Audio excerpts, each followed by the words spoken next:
प्राकृतिक परिवर्तनों के लिए प्रेरक बल।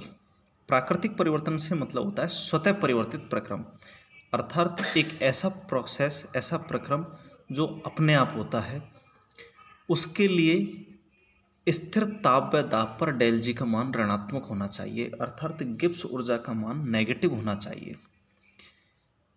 हम जानते हैं कि गिब्स ऊर्जा की समीकरण होती है G बराबर H माइनस टी एस। यदि इसको अंतर के रूप में लिखा जाए तो डेल जी बराबर del H minus T del S. अभिक्रियाओं की स्वतः परिवर्तिता के लिए डेल एच व डेल एस के चिन्हों का जो प्रभाव है वो इस तरीके से होना चाहिए। अब आप इस टेबल को देखिएगा, del H, del S, del G की वैल्यू, अभिक्रिया की प्रकृति। प्रकृति का मतलब अभिक्रिया स्वतः होगी या नहीं होगी। यदि किसी अभिक्रिया के लिए डेल एच की वैल्यू नेगेटिव है, डेल एस की वैल्यू पॉजिटिव है, तो डेल जी की वैल्यू नेगेटिव होगी। और जिन अभिक्रियाओं के लिए डेल जी का मान नेगेटिव होता है वो अभिक्रिया सभी तापों पर स्वतः होगी, मतलब अपने आप होगी। इसी प्रकार यदि डेल एच की वैल्यू पॉजिटिव है, डेल एस की वैल्यू नेगेटिव है, तो डेल जी की वैल्यू पॉजिटिव होगी। और ऐसी अभिक्रिया समस्त तापों पर अस्वतः होगी, मतलब अपने आप नहीं होगी। इसी प्रकार यदि डेल एच की वैल्यू नेगेटिव है, डेल एस की वैल्यू भी नेगेटिव है, दोनों की वैल्यू नेगेटिव हो, तो कम ताप पर, देखो एच की वैल्यू नेगेटिव हो और एस की वैल्यू नेगेटिव हो, तो कम ताप पर डेल एच की जो वैल्यू है वो डोमिनेंट होगी और डेल एस की वैल्यू का प्रभाव कम हो जाएगा। उस स्थिति में डेल जी का मान नेगेटिव हो जाएगा और तो कम तापों पर अभिक्रिया स्वतः संपन्न होगी। यदि उच्च ताप लिया जाए तो एंट्रोपी का प्रभाव ज़्यादा हो जाएगा। एंट्रोपी का प्रभाव ज़्यादा हो जाएगा तो डेल जी का मान पॉजिटिव आ जाएगा, और डेल जी का मान पॉजिटिव आएगा तो अभिक्रिया अस्वतः हो जाएगी। इसी प्रकार डेल एच व डेल एस का मान, दोनों का मान पॉजिटिव हो, तो कम ताप पर जब टेम्परेचर की वैल्यू कम होती है तो डेल एस ज़्यादा डोमिनेंट होता है, डेल एस ज़्यादा डोमिनेंट होगा तो अभिक्रिया अस्वतः होगी। और उच्च ताप पर डेल जी का मान नेगेटिव हो जाएगा, और डेल जी का मान जब नेगेटिव होगा तो अभिक्रिया स्वतः संपन्न होगी। कुल मिलाकर हम कह सकते हैं कि अभिक्रिया को स्वतः संपन्न होने के लिए डेल जी का मान नेगेटिव चाहिए, नेगेटिव होना चाहिए। देन है physical significance of entropy, entropy की भौतिक सार्थकता, या हम कह सकते हैं कि एंट्रोपी की उपयोगिता क्या है। तो एंट्रोपी की यहाँ पर जो भौतिक सार्थकता है वो मुख्य रूप से दो है। नंबर एक तो है अव्यवस्था के माप के रूप में एंट्रोपी। एंट्रोपी जो है तंत्र में अव्यवस्था की माप होती है, अतः एंट्रोपी के आधार पर हम ये निर्धारित कर सकते हैं कि तंत्र में अव्यवस्था कितनी है। दूसरा है प्रायिकता की माप के रूप में एंट्रोपी। एंट्रोपी जो है प्रायिकता की माप होती है। एक सूत्र है S बराबर KLN W, ये तो कांस्टेंट है, W यहाँ पर प्रायिकता है। नेक्स्ट है ऊष्मागतिकी की मूलभूत समीकरण, फंडामेंटल इक्वेशन ऑफ थर्मोडायनेमिक्स। ऊष्मागतिकी में किसी तंत्र को परिभाषित करने के लिए उसके दाब, आयतन के अतिरिक्त ताप है, ऊर्जा है, एंट्रोपी है, वह इनसे संयुक्त तीन गुणांकों जैसे एंथैल्पी, फ्री एनर्जी, हेल्महोल्ट्ज़ ऊर्जा, इन सभी का महत्व होता है। इन सभी गुणों में परस्पर संबंध व्यक्त करने वाली जो समीकरण होगी उन्हें हम ऊष्मागतिकी की मूल समीकरण कहते हैं। यदि किसी तंत्र में प्रसार कार्य के अतिरिक्त और कोई कार्य नहीं किया गया हो तो साम्यावस्था की स्थिति में निम्न समीकरण होगी। आप देखिएगा साम्यावस्था में जो आएगी du बराबर TdS माइनस PdV, ये समीकरण 1 है। ये ऊष्मागतिकी के प्रथम नियम से लिया गया है, जहाँ पर U बराबर Q माइनस W होता है। तो U की जगह तो du लिया हमने, या हम कह सकते हैं du बराबर D Q minus D W होता है। डी क्यू की जगह टी डी एस लिखा है और डी डब्ल्यू की जगह हमने पी डी वी लिख दिया। तो ये जो समीकरण ली है ये ऊष्मागतिकी के प्रथम नियम से ली गई है। यह ऊष्मागतिकी की मूलभूत समीकरण है। इनके संयुक्त तीनों फलनों की परिभाषा निम्न है, अर्थात यू एंट्रोपी, या मैं ऐसे कह दूं आंतरिक ऊर्जा, एंथैल्पी और कार्य एंट्रोपी आदि से संयुक्त है। वो तीन फलन इस प्रकार से है, देखिएगा H बराबर यू प्लस पी वी, ये एंथैल्पी की समीकरण है। A बराबर यू माइनस टी एस, ये हेल्महोल्ट्ज़ फलन है। और G बराबर H माइनस टी एस या U plus P B minus T S होता है।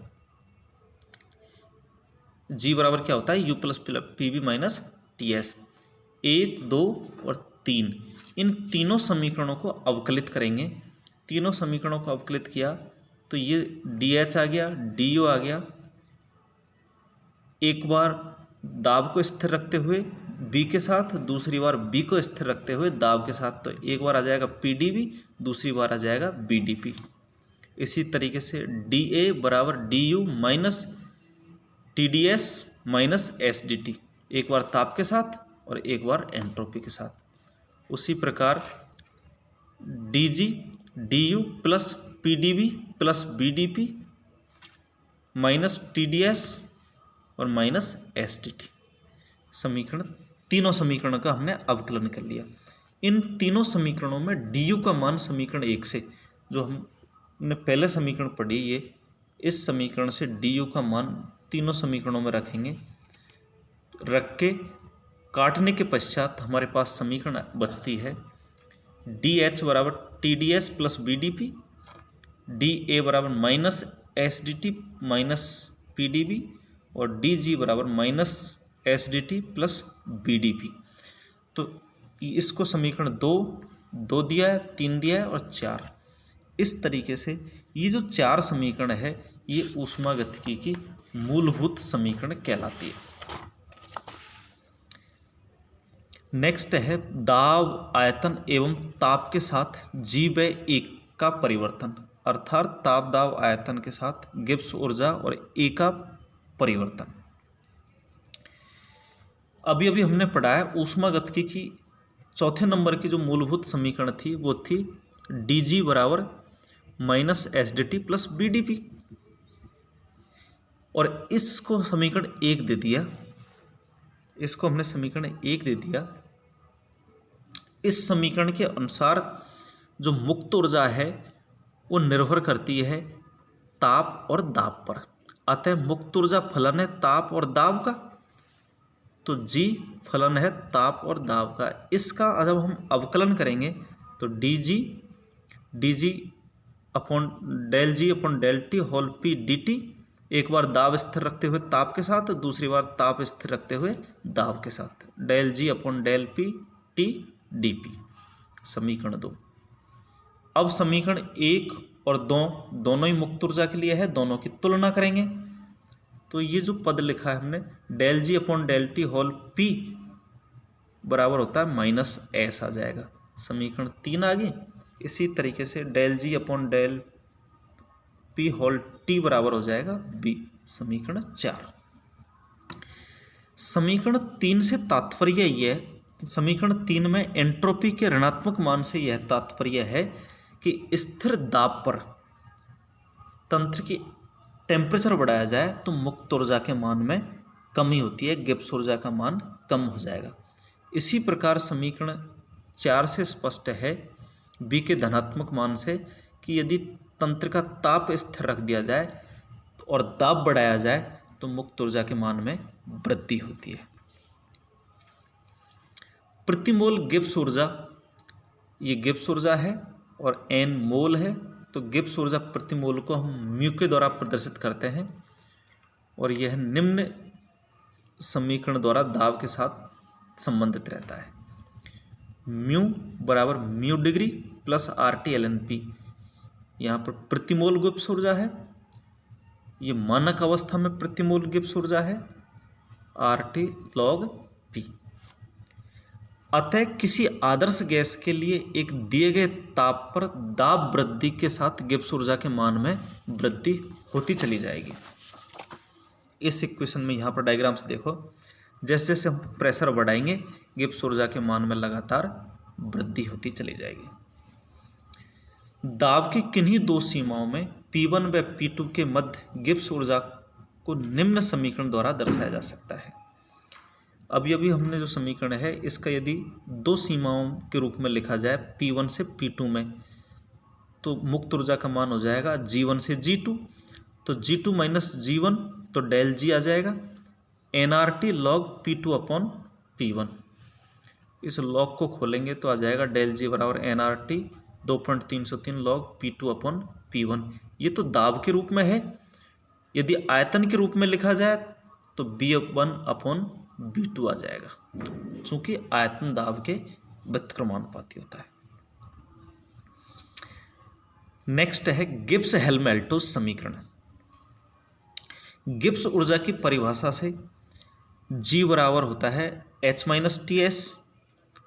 इस समीकरण से डेल G डेल H व डेल S में संबंध स्थापित किया जा सकता है और हेल्महोल्ट्ज़ ऊर्जा की परिभाषा A बराबर U माइनस TS से डेल A डेल U व डेल S में संबंध स्थापित किया जा सकता है। इन्हीं संबंधों को गिब्स हेल्महोल्ट्ज़ समीकरण कहा जा सकता है। माना किसी तंत्र की प्रारंभिक अवस्था में उसकी गिब्स ऊर्जा का मान डेल G, गिब्स ऊर्जा डेल H व S के मान क्रमशः G1, H1 व S1 है प्रारंभिक अवस्था में, और स्थिर ताप पर किए गए किसी परिवर्तन के पश्चात उनके जो मान है वो G2, H2, S2 हो जाता है। अतः हम जानते हैं del G upon del T whole P बराबर होता है माइनस S, और डेल G बराबर होता है G2 minus G1, del S बराबर होता है S2 माइनस S1। तो इस समीकरण में परिवर्तन के लिए लिखने पर तो डेल G की जगह पर हमने लिख दिया डेल कोष्ठक में del G upon del T whole P, और एंट्रोपी की जगह लिख दिया माइनस डेल S। ये समीकरण 1 आ गई है। देन गिब्स ऊर्जा की परिभाषा जैसा कि हम जानते हैं G बराबर होती है H माइनस TS, और अंतर के लिए परिवर्तन के लिए इसको डेल G बराबर del H minus T del S। समीकरण 2 दे दिया। समीकरण 2 में समीकरण 1 से डेल S का मान रखने पर तो हमारे पास आ जाएगी डेल G बराबर डेल H प्लस T बड़ा कोष्ठक डेल छोटा कोष्ठक del G upon del T whole P। समीकरण 3 आ गई है। इसी प्रकार ऊष्मागतिकी की मूलभूत समीकरण डी ए बराबर minus S D T minus P D V, ये समीकरण 4 दे दिया इसको। इस समीकरण से स्पष्ट है कि जो हेल्महोल्ट्ज़ फलन है ए निर्भर करता है ताप और आयतन पर, अतः ये ए फलन है ताप और आयतन का। तो ए बराबर फंक्शन है टी और बी का, इसका अवकलन किया तो समीकरण 5 आ गई। समीकरण 4 व 5 की तुलना करेंगे तो ये वैल्यू आ जाएगी, इस राशि del A upon del T whole B बराबर हो जाएगा माइनस एस। इसी तरीके से del A upon del B whole T बराबर हो जाएगा माइनस पी। समीकरण 6 और 7। यदि इनको परिवर्तन के लिए लिखा जाए प्रारंभिक से द्वितीयक अवस्था में तो डेल ए बराबर हो जाएगा A2 minus A1, del S बराबर हो जाएगा S2 माइनस S1 हो, तो समीकरण 6 ये इस तरीके से हो जाएगी डेल कोष्ठक में del A upon del T whole B बराबर माइनस डेल S।